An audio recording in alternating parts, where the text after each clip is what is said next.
सुहास खारकर वणी, इनका सवाल ऐसा है कि आप क्या कम पढ़े लिखे हैं तो भी अच्छे भाषण दे सकते हो?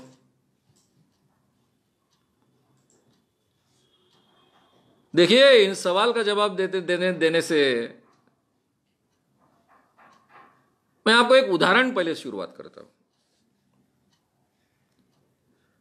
मैंने पूरा का पूरा ये मोमेंट आंदोलन जो शुरू की, जिसको हम अंधश्रद्धा निर्मूलन समिति का आंदोलन कहते हैं, वो तो एक गाडगे महाराज जैसा काम हम करना चाहते हैं ऐसा बोलकर शुरू किया है। ये गाडगे महाराज को लिखना नहीं आता था, वो कभी स्कूल में गए नहीं, लेकिन फिर भी उनका कीर्तन सुनने के लिए हजारों की तादाद में लोग आते थे। ये जो गाडगे महाराज है, जो एक क्लास भी नहीं गया कभी सीखने को, उनका चरित्र प्रबोधनकार ठाकरे जैसे महाराष्ट्र के एक विद्वान गृहस्थ ने लिखा, गोनी दांडेकर जैसे बड़े लेखक ने लिखा, बाबा साहब आंबेडकर जैसे प्रकांड पंडित उनको मानते थे, उनके साथ खड़ा रहना अपने आप को गर्व महसूस करते थे, ऐसे गाडगे महाराज। अब इसके आगे का क्या उदाहरण होना चाहिए? गाडगे महाराज जैसे जिस ढंग से, जिस आर्गुमेंट के साथ लोगों के सामने बात रखते थे, तो हमेशा मुझे अचरज होते आया है। मैंने कई बार कई लोगों के साथ में चर्चा की है कि ज्योतिबाजी फुले कैसे किस ढंग से इतने रैशनल बने, ये समझ में आता है। उनकी पढ़ाई हो चुकी थी, वो इंग्लिश पढ़ना जानते थे, अंग्रेजों के बड़े बड़े लेखकों का उन्होंने पढ़ा था, बहुत ज्यादा पढ़ाई नहीं होने के बावजूद। आगरकर के बारे में हम जानते ही हैं, बहुत पढ़े लिखे थे। गोखले जी के बारे में जानते हैं, बाकी सब लोगों के बारे में जानते हैं जो भी रैशनल है। लेकिन इवन तुकड़ो जी महाराज बहुत पढ़े लिखे थे, कई विषयों का बहुत अच्छा उनका अध्ययन था, संस्कृत भाषा भी अच्छे ढंग से वो समझ सकते थे। लेकिन गाडगे महाराज जैसा एक अनपढ़ व्यक्ति इतनी रैशनल बातें इतने अच्छे आर्गुमेंट के साथ रखे और इतने विद्वान लोग उनको माने, तो मुझे लगता है इसके आगे का कोई उदाहरण की आपको आवश्यकता नहीं है। अगर आप पढ़ पाते हो, नॉलेज प्राप्त करने के लिए पढ़ना आवश्यक है आज के जमाने में।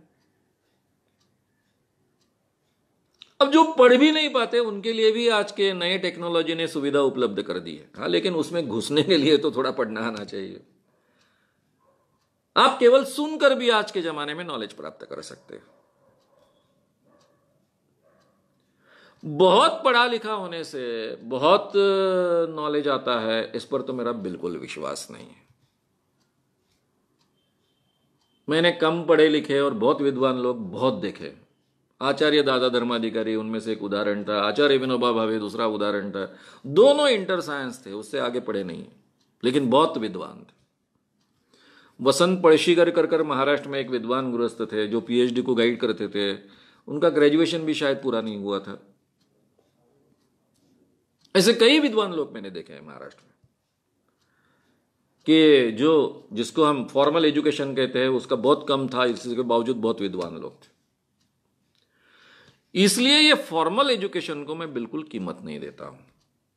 अब मैंने किया एमए इंग्लिश लिटरेचर में किया, कई विषय मैंने ज्वाइन किए, उनकी एग्जाम नहीं दी, एक की दी, वो भी केवल मेरे अध्यापकों का आग्रह था कि भाई तू कम से कम इंग्लिश लिटरेचर में एमए कर ले ताकि तुझे कहीं भी नौकरी मिलेगी, क्योंकि तेरा तो कोई भरोसा नहीं, तू क्या करेगा, इसकी कोई गारंटी नहीं है।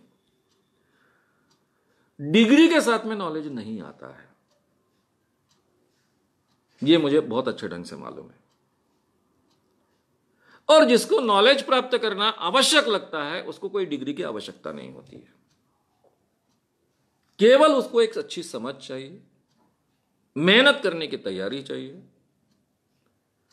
नॉलेज प्राप्त करने की भूख चाहिए।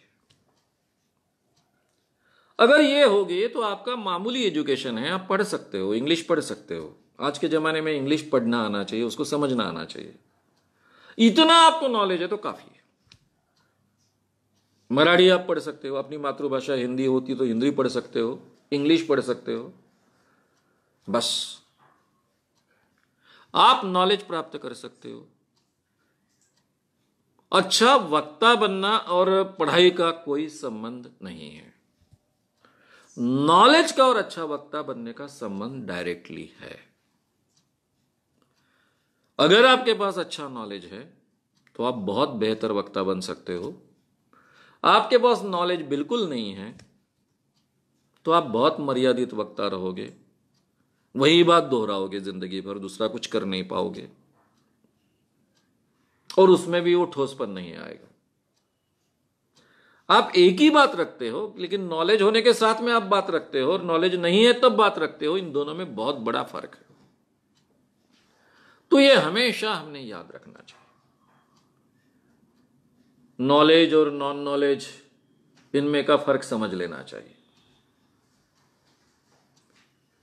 इसलिए